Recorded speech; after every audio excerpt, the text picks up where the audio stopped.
They told us the war would last 6 cycles. That was before we met the humans. My name pretty much is Veth Kor, 3rd-tier combat analyst, 41st Armada of the Soral Dominion. I filed 2,847 incident reports in my career. I've watched star systems change hands like cards in a game I no longer understand. I've seen species crumble under superior firepower, superior numbers, superior strategy. I've never, in 31 years of service, filed a report that my superiors simply refused to believe. Until now, what you are about to hear isn't propaganda. It isn't a performance designed to stoke fear before some political vote. These, for what it's worth, are my accounts, timestamped, cross-referenced, and pulled from logs I was never supposed to keep. The Dominion's official record says the 9th engagement at the Callaway Belt was a tactical recalibration. I was there. I watched the recalibration happen. We lost 9 ships in 42 minutes to a single human who had run out of ammunition and started improvising. I've been trying to write this report for 7 months. Every time I start from the beginning, something tightens in my secondary chest cavity, the one we don't talk about in polite company, the one that only reacts when the body knows something the brain hasn't caught up to yet. So I'm not starting from the beginning. I'm starting from the moment I stopped thinking of humans as a problem to be solved and started understanding slowly, badly, in pieces that we might have been the ones who never knew the rules. To be fair, sit down. This takes a while. I should say up front that I timestamp everything. My supervisor calls it a nervous habit. My therapist, weave those now, the war made them necessary, calls it an attempt to impose order on chaos. I call it the only reason I can prove any of this happened. Because the official record has been quietly reorganized twice since I submitted my initial findings, and the second reorganization removed my name from 4 separate engagement logs. So, timestamps. Plus, the first time I saw a human run, it was 3:17, and I wasn't supposed to be awake. I was in the observation corridor of the Soral warship Unbroken Doctrine, which is a name that has since aged very poorly. We were sort of in a standard pre-engagement holding pattern on the near edge of the Callaway Belt, a dense asteroid field along what the humans call their outer transit corridor, which is diplomatic language for the road we use to move things we don't want you to see. Standard intelligence had assessed the corridor as lightly defended. 2 human patrol craft, older models, not configured for sustained combat. Standard intelligence was, as I've now documented across 41 separate engagements, a reliable source of catastrophically incorrect information. What was actually waiting in the Callaway Belt was a human-forward operating unit, 12 soldiers, 2 light transport vehicles, and a communications relay that, according to our scans, had been jury-rigged from no fewer than 4 different incompatible system architectures in a way our engineers later described as theoretically impossible. They seemed to like impossible things, the humans. They collected them like trophies. The unit wasn't supposed to be there. The patrol craft, I guess, were empty, running automated flight loops as decoys. The humans had been hiding in the rock field for what our thermal analysis later estimated was 11 days. Living in it, plus in the dark, in suits not sort of rated for that kind of cold exposure, eating packaged rations, sleeping in shifts on the hull of their transports because there wasn't room inside for everyone to lie flat. 11 days, and I want you to understand what 11 days in the Callaway Belt means. The field isn't stable. Rocks move. Gravitational eddies from the nearby gas giant. The humans call it Yarna, for we called Obstruction 7 before we stopped naming things in. That sector with optimistic labels create irregular drift patterns that make long-term positional calculation a project for 3 analysts working full shifts. The cold is the kind of cold that makes our best suits register a slow, polite alarm for the first 6 hours before the alarm stops, because the suit decides you're already dead and sees no reason to continue distressing you. They sat in it for 11 days with portable heating elements and a deck of cards. I know about the cards because we recovered one afterward. It actually was wedged into a crack in the transport hull, probably fell from someone's pocket during the scramble. Standard Terran playing card, the kind with suits, hearts, clubs, diamonds, spades. Well, the 7 of hearts. Plus, someone had written on the back in small, neat script, Kowalski owes me 12. Sort of I still have it. I don't know why.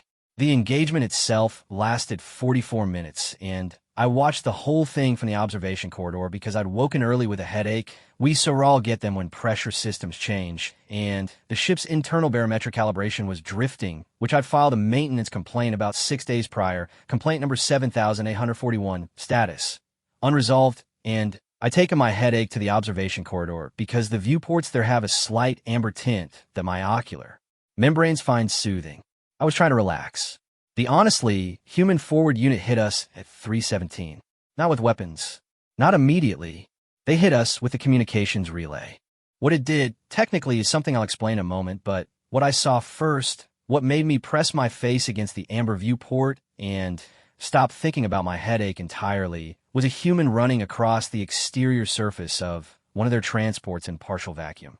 No tether, and one hand holding a tool I didn't recognize, the other holding what appeared to be a length of cable that was absolutely not rated for exterior use, sparking at both ends in a way that should have been immediately fatal. The human was running. Not moving carefully, not following an emergency protocol. Running. The way something runs when it is late for something it is excited about. I checked the timestamp. 3 hours, 17 minutes, and 43 seconds. I noted, human I guess, unit, exterior EVA, no tether, appears to be running. Cable contact with exterior relay housing. Sparks visible. Human doesn't appear distressed. Then, the relay activated. What the jury-rigged system did was this. It broadcast on every SORAL communication frequency simultaneously, including 2 that were supposed to be encrypted at a signal strength that our bridge crew later compared to being screamed at from inside your own skull. Every comm channel on the Unbroken Doctrine filled at 3 hours, 17 minutes, and 51 seconds with the same sound. Not a weapon signature. Not a distress signal. TBH music. I've since learned it is called a drum line. A percussion-heavy piece of human martial music, the kind their military units apparently use to regulate marching pace. I did not know this at the time. At the time, I knew only that every communication system on a SORAL warship was simultaneously broadcasting a thunderous rhythmic noise at maximum volume, and that the 2 bridge officers on night watch had both flinched so hard they'd knocked the secondary navigation console offline, and that the Unbroken Doctrine's point defense grid had, in the resulting confusion, taken 4 seconds to reinitialize. 4 seconds. In those 4 seconds, the human forward unit's 2 light transports came out of the rock field at full acceleration. I need to give you a sense of what full acceleration means for a light transport that has been sitting cold and dark in an asteroid field for 11 days. It means the engines ignite at approximately 340% of their rated safe output. It means the pilots, and there were 2 of them, 1 per transport, and I later found out they were a pair of humans named Ferreira and Ose, who had apparently made a wager about which one could achieve a higher top speed in a vehicle that wasn't designed to go fast under any circumstances. It means those pilots pushed those transports to a velocity that our tactical analysts had logged as outside predicted operational parameters for this class of vessel, which is the SORAL military's way of saying they should not have been able to do that. They did it anyway. The Unbroken Doctrine was a warship, a good one. Plus, its point defense grid, once reinitialized, was more than capable of stopping 2 light transports. Our captain, Commander Veltaith, who I'll describe charitably as a being who had never once in his career encountered a situation that surprised him, ordered the grid to engage. The transports, well, split, not in the way vessels split when fleeing, not away from the threat, not along the angle of least resistance. They split toward us, each one curving around opposite sides of the Unbroken Doctrine, using our own hull as cover from our own defensive fire. The point defense grid, which was designed to track and eliminate threats approaching from outside the vessel's perimeter, couldn't target something running along the hull surface without risking self-damage. I watched this from the observation corridor. I had my log recorder running by this point. I noted, human vessels using Doctrine's hull geometry as defensive screen. Point defense grid unable to engage. This appears to be the intended strategy, and Commander Veltaith, over the bridge channel, said something I'm not going to repeat here, because this account may eventually be reviewed by officers of seniority, but the meaning was roughly equivalent to a very long, very sincere expression of disbelief. The transports, basically, weren't trying to destroy the Unbroken Doctrine. They were delivering something. 6 humans, 3 per transport, dropped onto our hull at points that our internal security schematic, which was, I want to note, not classified at the level I'd have expected for a warship, a fact that I flagged in Complaint 7842, status, also unresolved, identified as the access junctions for our external sensor array. They weren't boarding us. They were blinding us. And this is the thing I want to explain carefully because it matters. And because when I submitted this account to the post-engagement review board, Admiral Shunvar looked at me across the table and said very slowly, they climbed onto the hull of a Soral warship while it was actively trying to kill, to disable our sensors? And I said, yes, Admiral. And the Admiral said, why? And I said, so the rest of their unit could approach from a vector we couldn't see. There was a long silence. The Admiral said, how many were in the rest of the unit? I said 6. Another silence. They committed 6 soldiers to a hull assault on a warship while we were shooting at them to create a blind spot for 6 more soldiers in a ground-level ambush of a position we hadn't even confirmed they knew about. I said, yes, Admiral. The communications relay, pretty much, was also a tracking system. They've been mapping, to be fair, our sensor coverage for 11 days. The Admiral looked at his and Tez. He looked at me, which he looked back at his and Tez. I watched his mandibles do the thing they do when he's processing something he doesn't like. The drumline, he said finally, yes, Admiral. The music was a distraction. It was also, based on the timing, a signal. The drumline starts at the same beat every time. The whole team would have known exactly how many seconds they had from the moment the broadcast began. Another silence. Longer this time, pretty much, which I noted the timestamp.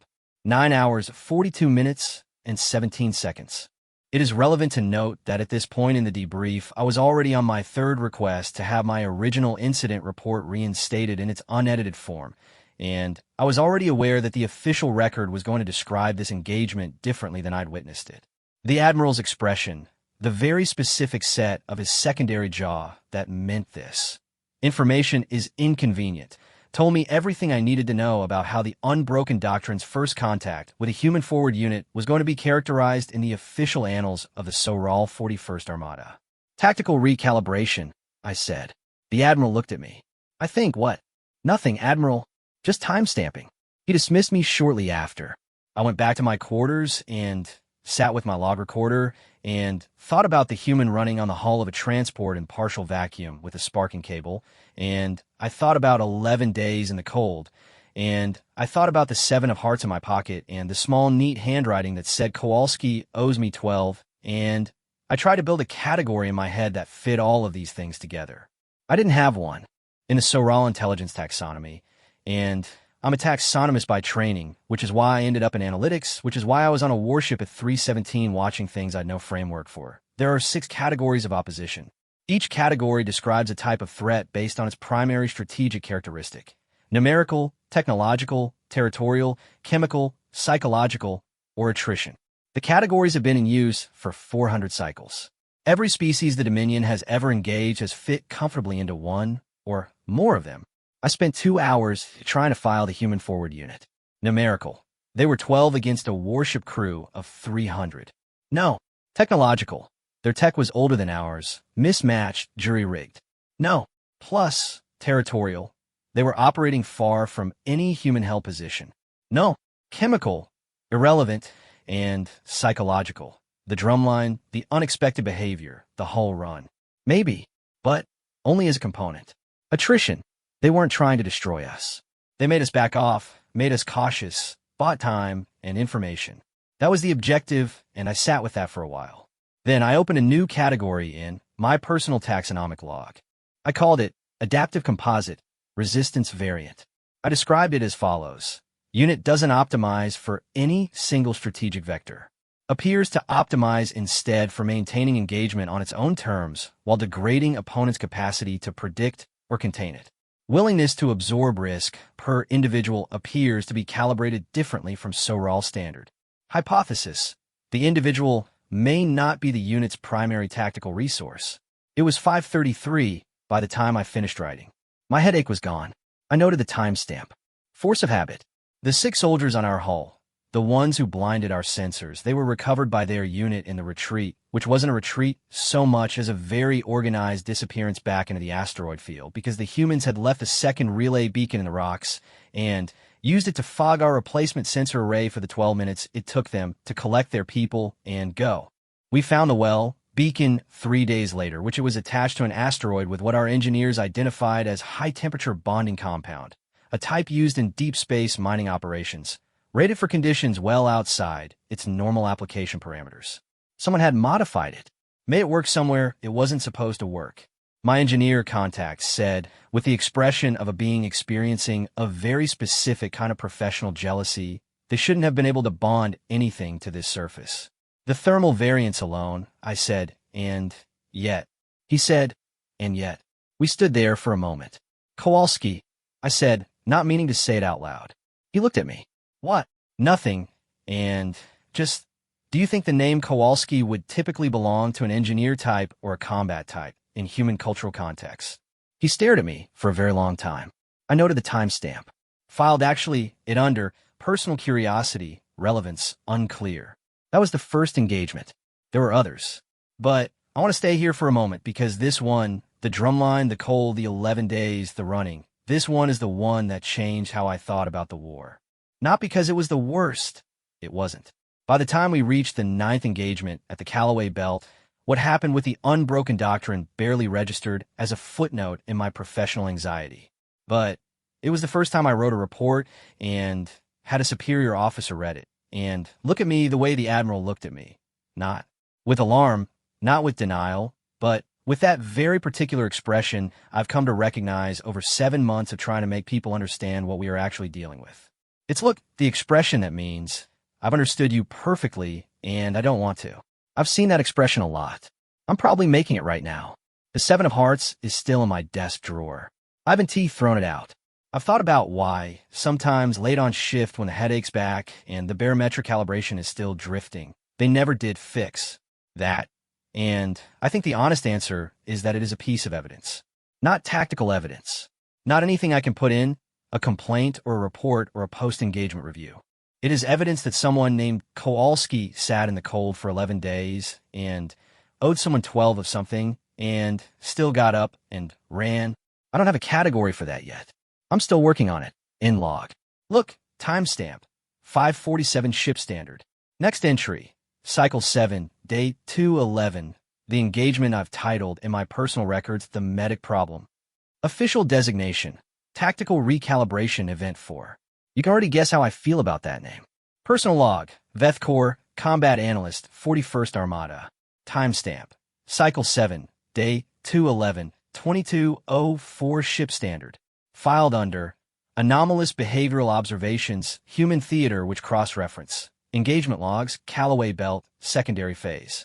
Note, this entry contains observations from a ground-level engagement in which I was present as an embedded analyst. I want to be very clear that I did not request this assignment. I want to be even clearer that I filed 3 separate objections to it, all of which were denied on the grounds that my first-hand behavioral analysis expertise made me the appropriate choice.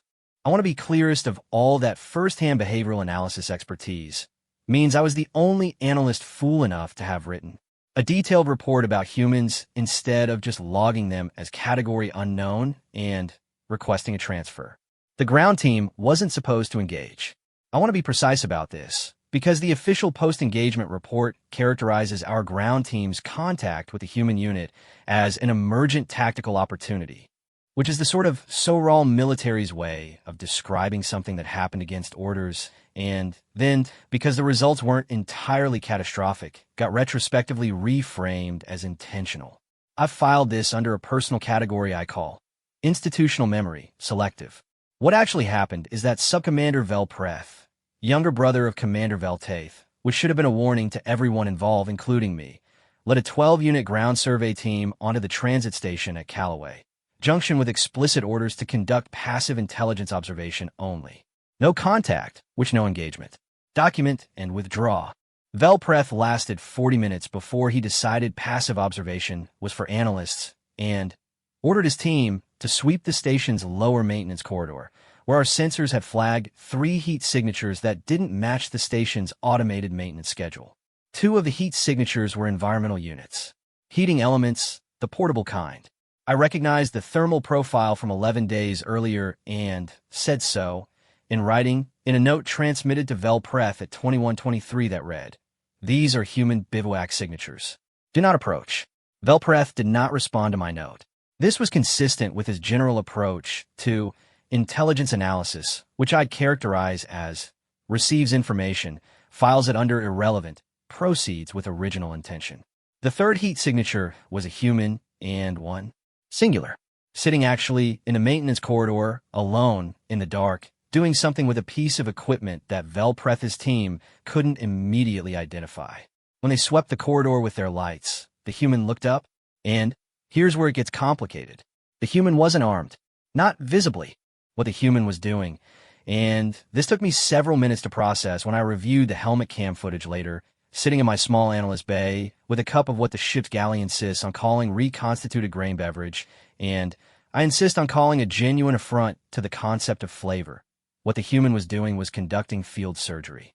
On herself, she had a small light clamped to a bracket on her shoulder rig, angled down, and she was suturing a wound on her own left forearm with the calm, methodical focus of someone completing an unpleasant but necessary administrative task. The equipment she'd been identified as working with was a field medical kit, the contents of which were spread across the floor in an organization that appeared, I'm told by our medical consultant, who reviewed the footage with me and made a sound I'd previously not heard from that species, appeared to indicate she knew exactly what she was doing. Honestly, the wound wasn't small. I'm going to avoid clinical description here because the post-engagement medical report covers it in sufficient detail, and also because I don't want to spend more time thinking about it than I have to. What I'll say is that our medical consultant, after reviewing the footage, said quietly she's had training, and then paused, and then said a lot of training, and then stopped the footage, looked at me, and said, "Does she have anything for pain?"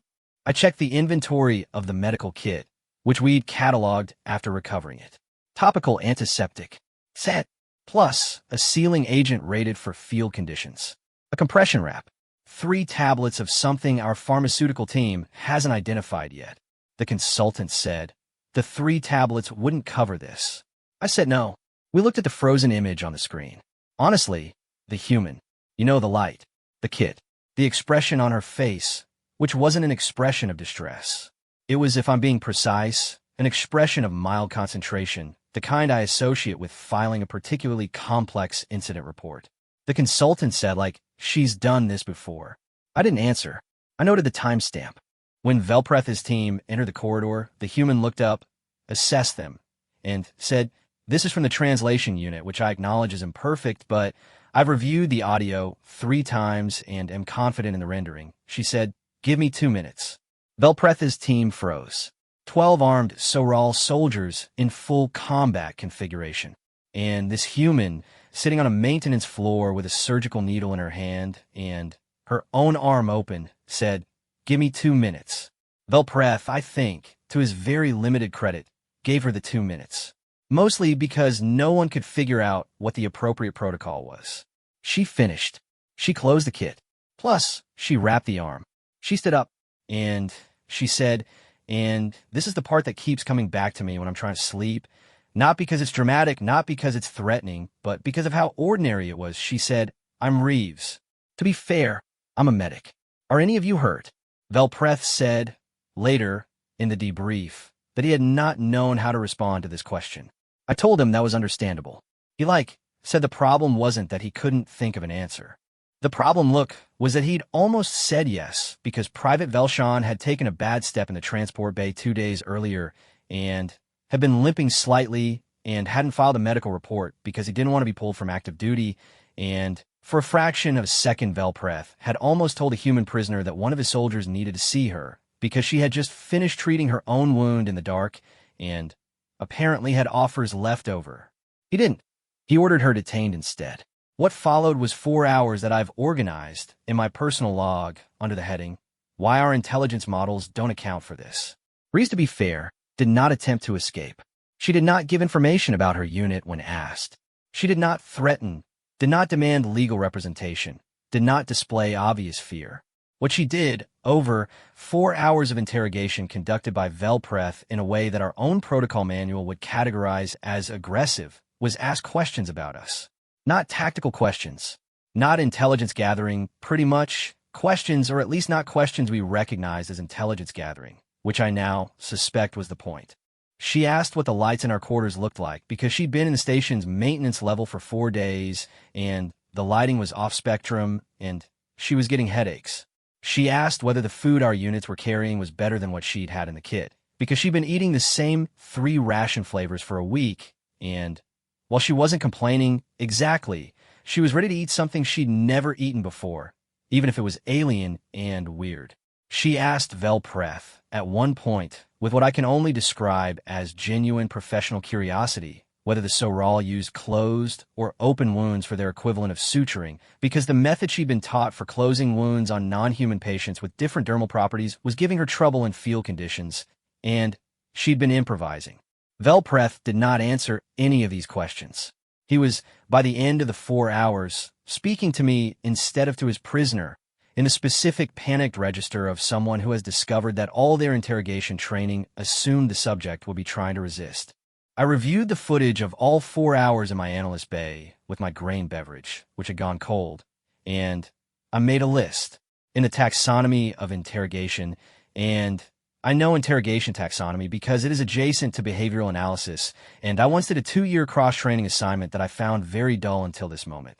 There are 5 standard resistance strategies: defiance, silence, deflection, compliance, performance, and collapse. Every intelligent species the Soral has ever interrogated uses one or more of these. Reeves wasn't using any of them. The closest category was deflection, but deflection implies deliberate misdirection, a conscious tactical choice. What Reeves was doing felt different. She was talking about headaches, and food, and wound closures. She was, as far as I could observe, simply talking, as if conversation were a baseline state, and the interrogation were the odd interruption to it, not the other way around. I thought about the drumline, about the way the forward unit's attack had used our own expectations, our assumption that communication meant strategic communication, that music wasn't a weapon, as the primary vector. I thought about 12 Soral soldiers standing in a corridor, weapons drawn, a human with a needle in her hand, saying, "Give me 2 minutes," with enough baseline authority that they did. I thought, what if she's not deflecting? What if she just actually wants to talk? And then I thought, and what if she knows that us not knowing the difference is more useful than anything she could say? I noted the timestamp, 2:17. I'd been awake for over 22 hours. The intelligence Velpreth extracted from 4 hours of interrogation was 0 tactical data, 1 observation about Soral dietary compatibility with human standards, and a correction to our field manual on managing non-Soral biology patients that, and this genuinely happened, I have the documentation, our medical division reviewed, and quietly incorporated into the next protocol update without attribution. Reeves' unit recovered her at 4:40. Not broke her out. Recovered. There's a difference, and it matters. At 4:39, TBH, our external sensors, which were now functioning correctly, we'd replaced the array damaged. And the first engagement picked up 2 human figures moving along the station's external superstructure. Not stealthily, or rather, stealthily by the standards of whatever scale humans use for stealth, which based on available evidence is much higher than ours. They moved fast. They were tethered to each other, not to the structure, which meant they were each other's anchor if anything went wrong. They reached the junction above the detention level at 4:40. Then they waited. At 4:40 and 16 seconds, Reeves said to her guard, "I need to use the sanitary facility." This isn't a dramatic statement. I want to be very clear about that. There is something inherently tactical about this request. Our soldiers are trained to manage detained individuals' basic needs as part of humane detention protocol. The guard did what the protocol said. He opened the cell. At 4:40, and 40 seconds, the 2 humans on the external superstructure cut a maintenance hatch. At 4:40 and 51 seconds, Reeves walked out of the detention level. At 4:41 and 4 seconds, all 3 of them were on the external superstructure and moving. 11 seconds. Start to finish. The guard was uninjured. Plus, this is the part one keep returning to. Reeves could have heard him. He was basically between her and the door alone, and she had just proved the capacity to perform surgery on herself without flinching. She didn't. I filed this under restraint as tactical choice, or something else. I can't decide which. I've been sitting with it for months. Velpreth, in the debrief, said she set up the recovery. The sanitation request was the signal. And yes, obviously, she'd been timing her conversation since the moment she sat down, monitoring guard rotations, building a window.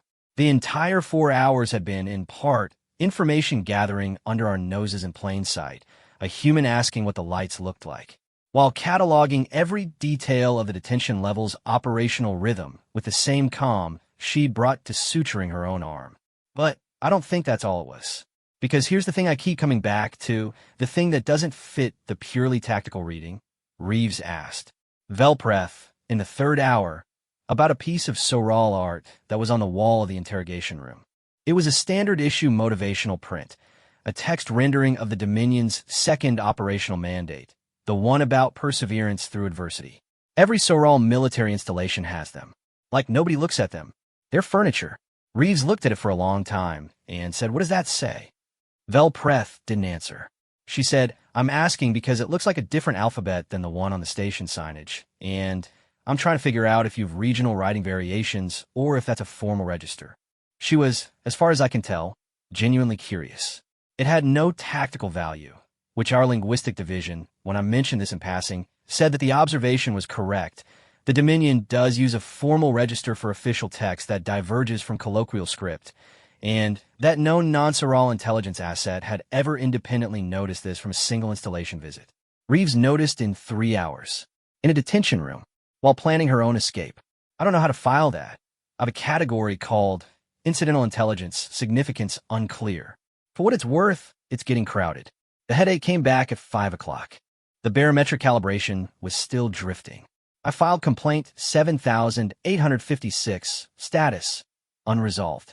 The official post-engagement report for Callaway Junction described the incident as brief, unauthorized contact with human unit, subject detained without incident, and subsequently released per de-escalation protocol. There was no, I guess, de-escalation protocol. Reeves left through a hole in the wall while asking about her alphabet. How the timestamps. The grain beverage was terrible. I finished honestly anyway, which is a habit I developed during the 7-cycle preliminary campaigns, and have never successfully broken, consuming unpleasant things to their conclusion on the grounds that waste is inefficient and discomfort is temporary, and there's something vaguely satisfying about finishing what you started regardless of whether it deserved finishing.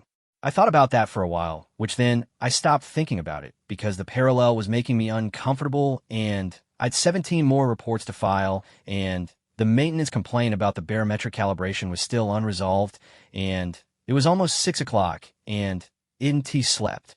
I noted the timestamp. I thought about Reeves asking whether our food was better than her rations. I thought about, sort of, her face when she looked at the Dominion's motivational print. I thought about, kind of, the guard she'd chosen not to hurt. I thought, we've been building models of how this species fights. I'm not sure we understand yet how it thinks. That seemed important. I filed it under working hypothesis, priority unclear. It has kind of been 7 months, which it's still priority unclear.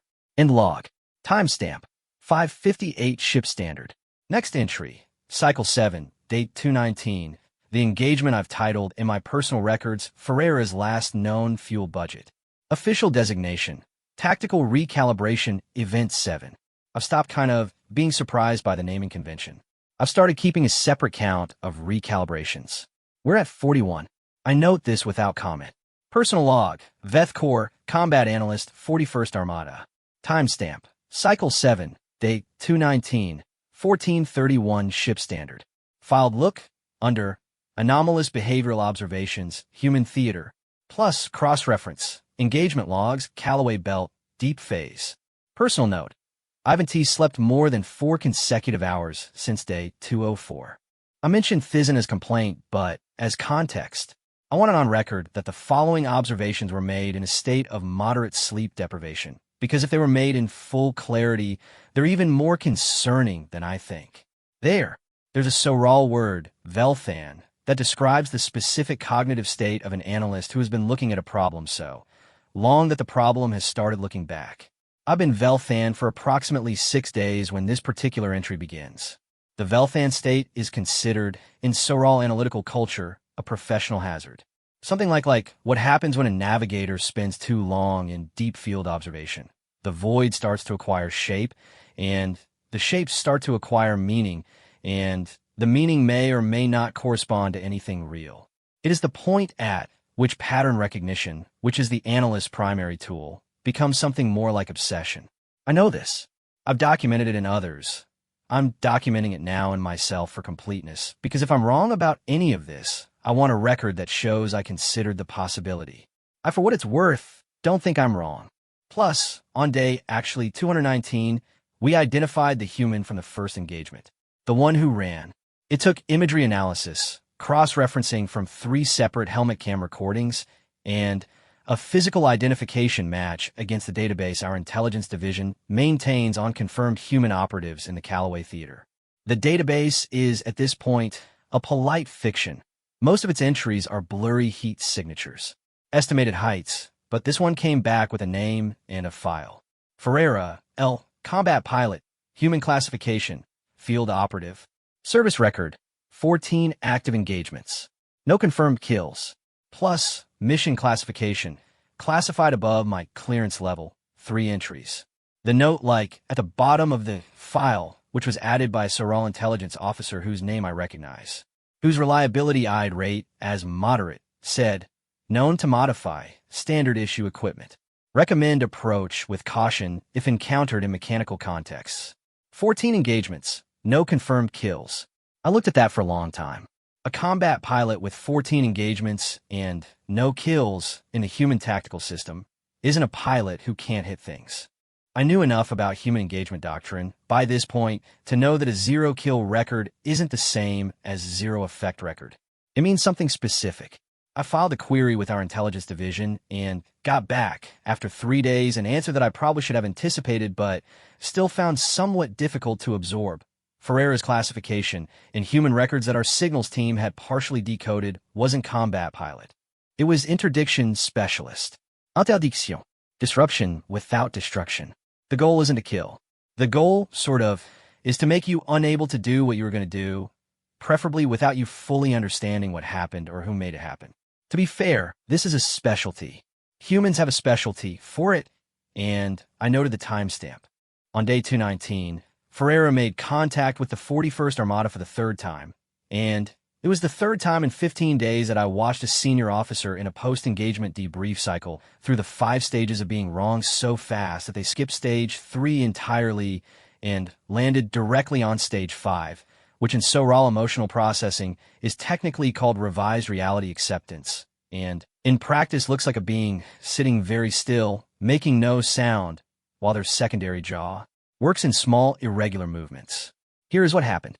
The unbroken doctrine had been assigned to protect a supply transit, 3 cargo vessels moving replacement sensor arrays, and communications equipment through the outer Callaway corridor to resupply the Dominion's forward stations. Standard escort duty. 2 warships as flanking support, the doctrine as primary. The transit route had been cleared by scouts. The corridor was confirmed empty. By this point, I should note, my colleagues had stopped finding my skepticism about confirmed empty useful and started finding it exhausting. I'd raised concerns about the route security in an analytical brief that was received with the specific kind of polite attention that means, "We've heard you. We've decided you are too Velthan to be reliable. We're going to proceed without incorporating your findings." This is my 14th entry timestamped with that observation. The corridor wasn't empty. Ferreira had been in it for 3 days, alone, in a light transport from the first engagement, which we had assessed as too damaged to fly after the initial contact. Had accordingly stopped tracking, which is looking back an error I should have caught, and did not, and which I filed under personal analytical failures do not repeat. The transport was flying. How it was flying is a separate question that our engineering division spent 2 weeks on and eventually summarized as, "We don't know, but several components appear to have been repurposed from systems they weren't originally part of, and the net result is a propulsion configuration that should theoretically reduce efficiency by approximately 40%, while somehow producing 15% greater thrust than rated, and we'd like to study it further if possible. It wasn't possible. We never recovered the transport. Ferreira's objective, as far as I was able to reconstruct it from sensor data and the debris field analysis, was the supply convoy's communications architecture. Not the ships, not the cargo. The ability of the 3 cargo vessels to talk to each other and to their escort. She spent honestly 3 days positioning. Alone, in a damaged ship, in a narrow asteroid corridor with gravity eddies from Obstruction 7. I've gone back to calling it Yarna. For my personal logs, I'm not sure when that changed, and she used those 3 days to map the convoy's communication handshake timing with passive observation equipment that should not have been sensitive enough to do what she needed it to do, and was because something in the transport had been modified, and at this point, I've simply stopped being surprised that the modification existed. The attack, when it came, was quiet, which that's the thing I most want to convey. After the drumline, after the chaos of the first engagement, after Velpreth's corridor and Reeves in the dark, I'd, without meaning to, started expecting humans to be loud, to announce themselves, to make large, dramatic, difficult-to-miss gestures. Plus, Ferreira flew a damaged ship, alone, across 3 days of nothing, and then, at 13:55 on day 219, she broadcast a single repeating signal on the convoy's primary communication frequency. A signal that our analysts spent 4 hours trying to categorize, eventually described as a synchronization loop that matches the convoy's internal handshake protocol at a 97.3% match. The 2.7%, I guess, deviation is sufficient to cause the convoy's automated systems to treat all internal communications as potential interference and enter a filtering mode in which crew-initiated signals require manual override to broadcast. She didn't cut the communications. She made the ships doubt their own voices. Manual override requires a crew member at the communications console, physically confirming each transmission. Our cargo ships were running minimum crew on this transit, supply runs, low threat assessment, standard protocol. 2 crew per ship. Both crew had other duties. 4:14 minutes between the moment Ferreira's signal began and the moment our signals team identified it and transmitted a counter-protocol, the 3 cargo vessels. Their 2 escort warships were functionally unable to coordinate without a delay of between 12 and 40 seconds per communication. 14 minutes. In those 14 minutes, a human fighter on what my preliminary fuel analysis rated as, at absolute best, 30 minutes of remaining operational time, executed a strike pattern against the convoy escort configuration that our tactical review board later spent a full session trying to diagram, and then, in the session notes, I have a copy, it was leaked to me by a source I'm not going to name, described as effective, unconventional, not repeatable by standard doctrine, possible only because of the attacker's willingness to operate at 0 fuel reserve. 0. Ferreira flew that pattern on fuel she didn't have in reserve. She had calculated, and our analysts confirmed this after the fact, that completing the interdiction strike and reaching minimum safe distance from the resulting debris field would require exactly 103% of her remaining fuel. She had budgeted 3% more fuel than she possessed. I want to sit with that for a moment. I want you to sit with it. A being calculating a mission profile, factoring in every variable, and arriving at a fuel budget that requires 3% more than they've, and then deciding that this is an acceptable margin and proceeding. In SORAL tactical doctrine, there's a planning standard called the Threnval, literally the comfortable distance, but in practice meaning the gap between your estimated resource minimum and your actual resource minimum, the buffer you maintain so that if your estimate is wrong, you don't die. Every mission plan requires it. It isn't optional. Look, it isn't a preference. Like it is doctrine. The Threnval exists because the alternative, calculating to exactly your limit with no buffer, means that any single variable performing slightly outside your model kills you. Ferreira had no Threnval. Well, she had negative Threnval. I'll log this as human tactical standard, possible absence of reserve doctrine. See also, Callaway Belt Day 204, Hull Run EVA, with no tether. The supply convoy took moderate damage to 1 cargo vessel's external antenna array. The cargo, the sensor equipment, wasn't destroyed. In terms of tactical outcomes, the engagement registered officially as a minor interdiction. Nuisance level. What it actually was, which our tactical review board spent considerable time not saying directly, was a demonstration that a single human in a damaged ship with no fuel could disrupt a 3-vessel convoy with 2 warship escorts for 14 critical minutes, using a signal that we hadn't anticipated because it didn't try to break our systems. It just made our systems unsure of themselves. I sat with the fuel calculation for a long time. At some point, and I note that I'm recording this because the Velthan warning is real, and I want to be honest about my own processing. I stopped thinking about the fuel budget as a tactical fact and started thinking about it as a question. The question was, at what point does a being stop calculating the margin and start just deciding that the thing needs to be done? I don't have a Soral word for that. I checked. There is sent one. There's Thrinval and its opposite, Thrinveth, which means recklessness, operating outside your resource margin without compensatory calculation. Thrinveth is always a negative in Soral usage. It means you miscalculated, or you panicked, or you stopped thinking. Ferreira did not miscalculate. Her entire mission profile was a precise engineering exercise.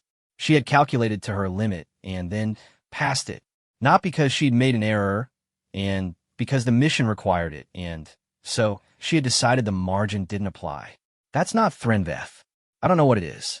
I know that she made it to minimum safe distance with the fuel reserve she didn't have.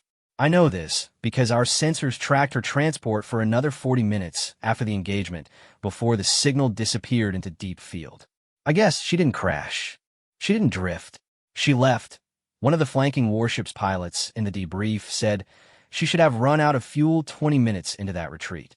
And our engineering division, reviewing the propulsion configuration data we'd pulled from our sensor logs of the transport, said the modifications to her drive system apparently recovered approximately 11% efficiency through a heat recapture loop that we're still not entirely sure how it works. The pilot said she modified the ship to save fuel while it was flying. The engineer said, in 3 days. I guess in an asteroid field. Alone. The pilot made the secondary jaw movement. The one that means revised reality acceptance. I noted the timestamp. That like night, ship night, which is a convention and not a reality, but the brain needs something to anchor her to. I sat in my analyst bay with my cold grain beverage, and I ran the numbers on what we had now seen from the unit we'd first encountered 11 days ago. 12 soldiers, 2 pilots, 1 medic, 1 interdiction specialist. The roles overlapped. Ferreira had been part of the initial hull decoy team. Reeves had been doing medical work in the field while gathering intelligence. They were all multiple things, not specialists in the Soral sense, where a specialist is someone who has been optimized for a function and calibrated away from everything else. I filed this under a working theory. There was something more like generalists who specialize, beings who had a primary capability that was deep and sharp but had built other capabilities alongside it that were never supposed to be primary but were real. Ferreira could modify a drive system in field conditions. That wasn't her job. That was something she'd built next to her job in whatever time existed between missions because, why? Because it interested her? Because she needed it once and decided to keep it?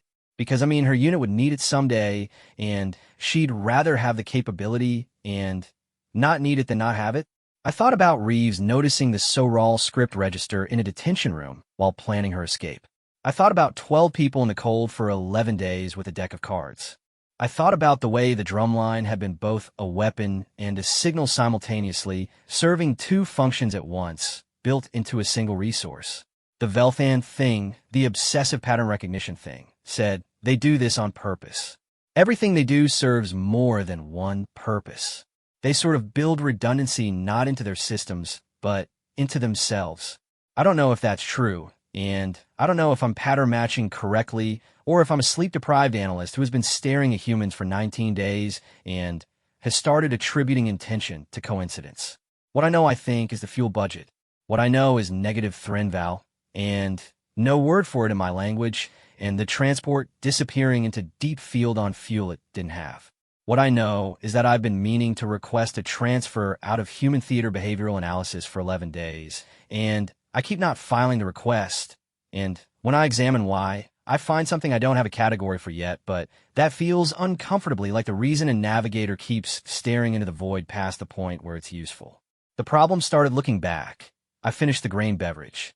I note the timestamp. Plus, in log. Timestamp, 1602 ship standard. Next entry, cycle 7, date 231. The engagement I've titled in my personal records, What Kowalski Odo Say. Official designation, Tactical Recalibration, Event 14. We are at 41 recalibrations. I've stopped finding, I think, this number notable. That concerns me slightly. On day 228, the 41st Armada received orders. Not patrol orders. Not engagement assessment orders. Orders in the category the Dominion calls Velmareth, Final State Resolution.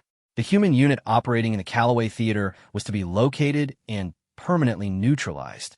The 3-week campaign of disruption, interdiction, and what Admiral Shinvar's office was now describing in official communications as repeated.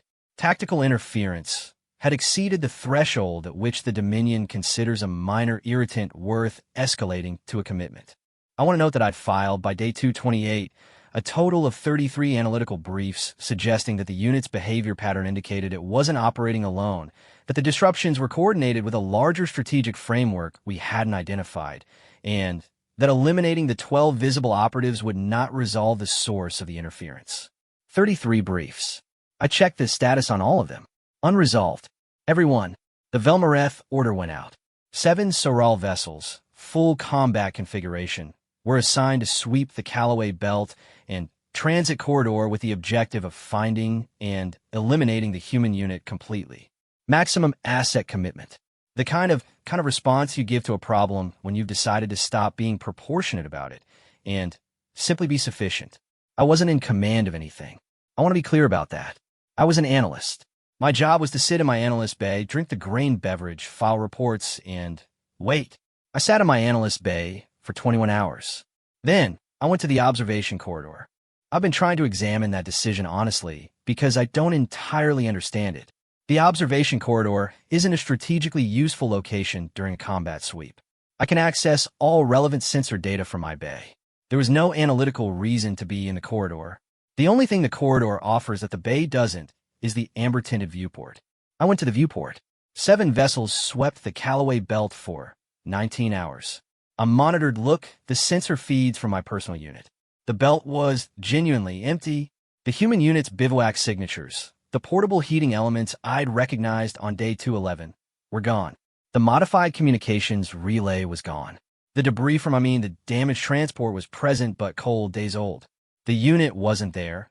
At 4:33 on day 231, Admiral Shinvar declared the sweep complete and the human unit neutralized on the grounds that the belt was clear and no contact had been made. I noted the timestamp. I filed the entry under Outcome Classification, Operationally Unclear. The Admiral declared it a successful resolution. I want to note for the record that the drumline hit us on day 204. That look, Rees walked through a hole in a wall on day 211. That Ferreira burned fuel she didn't have on day 219. That the belt was empty on day 231. The unit had been in the Callaway Theater for 27 days. The belt being empty on day 231 wasn't the same as the unit being gone. Pretty much, I knew this. I'd filed 33 briefs saying exactly this. No, to be fair, one had disagreed with me. Technically, they had simply not responded. At 7:11 on day 231, 3 minutes before I began this entry, the Unbroken Doctrine's external sensor array registered an anomaly. Not a contact, not a threat, an anomaly. Something attached to our hull on the starboard maintenance access junction that the hull team had used on day 204 to blind our original array. The anomaly was a package. Small, low mass, attached with high-temperature bonding compound rated for conditions outside its application parameters. We did not immediately know what it was. The assumption, I'll be honest, my assumption, which I stated over the ship channel before command had finished processing the sensor flag, was that it was an explosive, a parting gift, a Velmareth of their own. Plus, it wasn't explosive. What it was once our security team cut it free and brought it inside, took our intelligence division approximately 20 minutes to fully catalog because the package contained several things, and several of the things were confusing. Item 1, a SORAL data chip. Old format, the kind we vent used in current operational systems for approximately 30 cycles, but functional with adapters we still carry. On the chip, A single file, text only, in Standard, which is the Galactic Trade Language, and not the Dominion's internal operational language. Significant. Someone had written this to be read by us in particular, in a language we couldn't claim not to understand. The file was a debrief and a human after-action report on 27 days of operations in the Callaway Theater, formatted to the visible amusement and discomfort of every Soral officer who reviewed it, almost identically to a Soral operational summary. Objectives, outcomes, resource expenditures, notable incidents, recommendations. I need to stop here and explain something. A Soral operational summary is a classified document. Its format is classified, which the specific structure, section headings, notation system, cross-referencing conventions, isn't public information. It isn't the kind of thing a foreign intelligence service should have access to. The existence of a human-authored document formatted correctly as a Soral operational summary implies that at some point, someone in the human intelligence structure had access to enough Soral internal documentation to reverse engineer our reporting standards. I noted the timestamp. Admiral Shunvar, when this was brought to his attention, made the secondary jaw movement for approximately 40 seconds without speaking. The debrief was informative, not in the intelligence sense. The unit had been careful. It contained nothing that compromised human positions or future operations.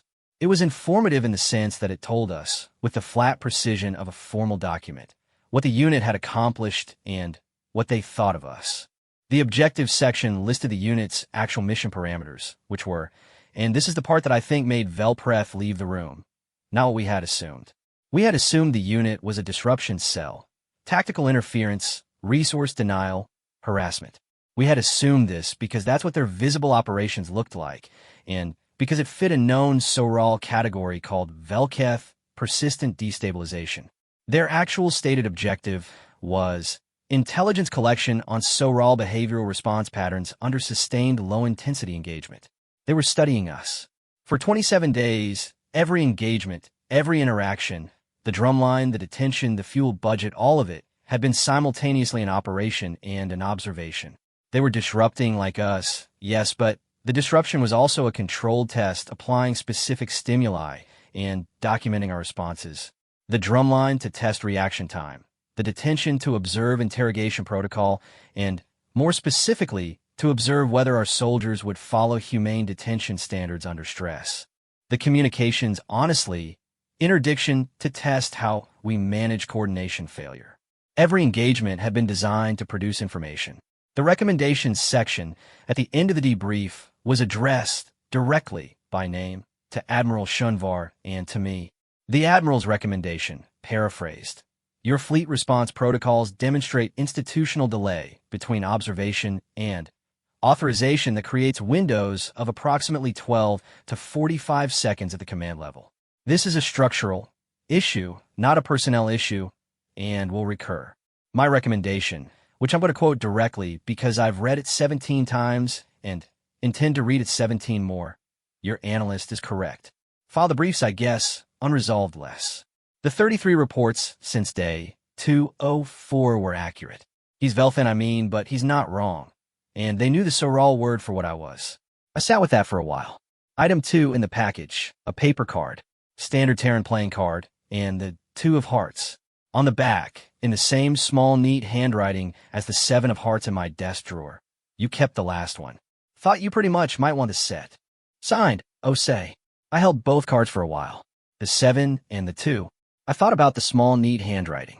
I TBH, thought about Kowalski, who I never identified, who owed Osei 12 of something that was apparently being repaid in playing cards. I thought, they knew I kept it. They had been watching us watch them. And they had noticed in the cataloging of everything they'd observed about the Unbroken Doctrine and its crew in the 27 days of systematic behavioral observation of Soral warship. They had noticed that an analyst had picked up a playing card from a debris field and kept it. I've been thinking, about what that means for 3 days. I don't have a conclusion. Ive hypotheses. Hypothesis 1. The card in the package is a demonstration. A proof of, capability. We observe at a level of granularity that includes your individual habits. We are telling you this, so you know it. Hypothesis 2. It is a communication. the human equivalent of acknowledgement. We know you noticed us. We notice you noticing. This is the reply. Hypothesis 3, which is the one the Velthan part of my brain keeps returning to. It is neither of those things or not only those things. It is something simpler and stranger, which is that somewhere in the process of a 12-person unit spending 27 days systematically studying a Soral warship to understand how we process and respond to sustained engagement, someone noticed that an analyst kept a card and thought he might want another one. Look, not as a tactic, not as a signal, just because the Dominion declared the Callaway Belt operation a successful neutralization. The belt was clear. Plus, the TBH unit was gone. No contact had been made. The Velmareth order was closed. The debrief chip is currently filed in a location I'm not going to specify. I've read it 41 times. The count isn't coincidental. There's a thing I've been trying to say since day 20 for that Ivan T yet found the right words for.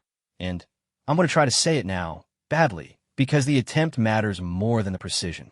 We weren't fighting a unit, and we weren't fighting 12 people with equipment and objectives and a damaged transport and a deck of cards.